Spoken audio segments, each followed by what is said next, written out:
रूस के राष्ट्रपति व्लादिमीर पुतिन ने शांति नोबेल पुरस्कार दिए जाने की मांग का समर्थन किया है डोनाल्ड ट्रंप को।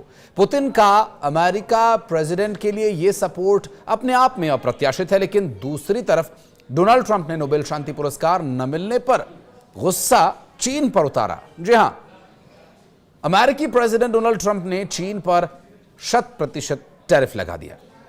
नमस्कार, मैं हूं आशीष त्रिपाठी आपके साथ और अब बात इसी पे करेंगे कि चीनी राष्ट्रपति शी जिनपिंग से बातचीत और मुलाकात की संभावनाओं को खारिज करते हुए डोनाल्ड ट्रंप ने जो ये कदम उठाया है, इसके क्या दूरगामी परिणाम होंगे। दरअसल डोनाल्ड ट्रंप ने साफ कर दिया कि चीनी प्रोडक्ट पर 100% टैरिफ 1 नवंबर 2025 से लागू हो जाएगा। इससे पहले चीन ने रेयर अर्थ मिनरल्स के निर्यात पर प्रतिबंध लगा दिया था और इसके बाद ही डोनाल्ड ट्रंप ने यह फैसला लिया। चीनी फैसले के बाद अमेरिकी राष्ट्रपति डोनाल्ड ट्रंप ने चेतावनी दी थी कि अगर चीन रेयर अर्थ वाले अपने फैसले से पीछे नहीं हटा तो अमेरिका चीनी सामान पर भारी टैरिफ लगाएगा। इसके बाद ट्रंप ने 100% टैरिफ लगा दिया। ट्रंप के मुताबिक चीन का यह कदम सिर्फ मार्केट और पूरी दुनिया को मुश्किल में डालेगा नहीं, बल्कि उन्होंने यह भी कहा कि इससे सबसे ज्यादा नुकसान चीन को ही होगा। डोनाल्ड ट्रंप ने ट्रुथ सोशल मीडिया पर यह कहा कि चीन द्वारा इस अभूतपूर्व रुख को देखते हुए अमेरिका चीन पर 100% टैरिफ लगाएगा, जो वर्तमान में चीन की ओर से लगाए जा रहे किसी भी टैरिफ के अतिरिक्त होगा।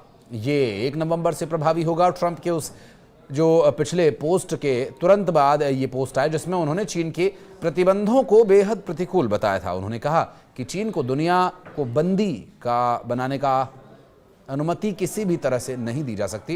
डोनाल्ड ट्रंप ने इस महीने के अंत में साउथ कोरिया में होने वाले एशिया प्रशांत आर्थिक सहयोग शिखर सम्मेलन में चीनी राष्ट्रपति शी जिनपिंग से मिलने की योजना पर भी सवाल उठाया।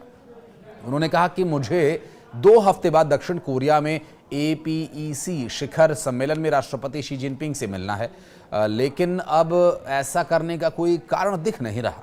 उन्होंने चेतावनी दी कि ये टैरिफ बहुत हैवी हो सकता है, जिससे वॉशिंगटन और बीजिंग के बीच ट्रेड वॉर यानी युद्ध, व्यापार युद्ध एक तरह से भड़क सकता है। दरअसल चीन दुनिया में रेयर अर्थ मिनरल्स के सबसे बड़े प्रोड्यूसर के तौर पर माना जाता है और ये वही मटेरियल्स हैं जो इलेक्ट्रॉनिक्स, डिफेंस और ग्रीन एनर्जी जैसी इंडस्ट्रीज के लिए बेहद जरूरी हैं। इसे लेकर ही चीन ने नया फैसला लिया है और चीन के नए नियमों के मुताबिक अब रेयर अर्थ या उससे बने किसी भी प्रोडक्ट के एक्सपोर्ट से पहले स्पेशल अप्रूवल जरूरी होगा। तो वहीं ट्रंप यूक्रेन युद्ध के लिए लगातार पुतिन और रूस को भी जिम्मेदार ठहराते रहे।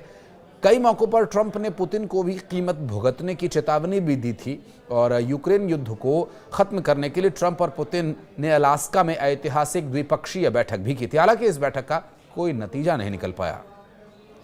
रूस ने अप्रत्याशित तरीके से अमेरिकी प्रेसिडेंट डोनाल्ड ट्रंप को नोबेल शांति पुरस्कार देने का समर्थन भी कर दिया है और इसकी घोषणा होने के बाद स्टेट न्यूज एजेंसी TASS ने शुक्रवार को क्रेमलिन के सहयोगी यूरी उशाकोव के हवाले से ये जानकारी दी है। साल 2025 के नोबेल पुरस्कार विजेता की घोषणा 10 अक्टूबर को होनी थी और पुरस्कार के जानकारों का कहना है कि ट्रंप को ये सम्मान मिलना तकरीबन असंभव है। रूस ने बार बार कहा कि वो यूक्रेन युद्ध को समाप्त करने के लिए ट्रंप के प्रयासों के लिए आभारी है। यूक्रेन के राष्ट्रपति व्लादिमीर जेलेंस्की ने गुरुवार को कहा था कि ट्रंप यदि संघर्ष विराम कराने में सफल हो जाते हैं तो कीव उन्हें नोबेल पुरस्कार के लिए नॉमिनेट करेगा।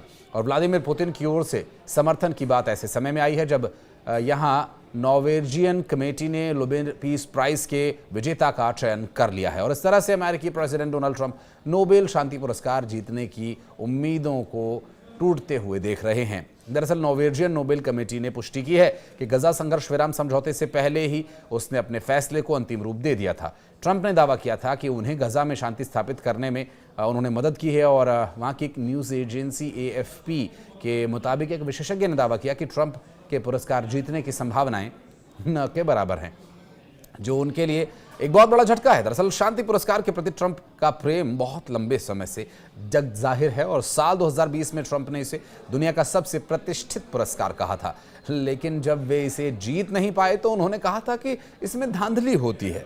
साल 2025 के नोबेल शांति पुरस्कार की घोषणा से कुछ घंटे पहले व्हाइट हाउस ने फिनलैंड में राष्ट्रपति एलेक्जेंडर स्टब के साथ एक बैठक में खुद को अनौपचारिक रूप से पुरस्कार के दावेदार के रूप में पेश कर दिया।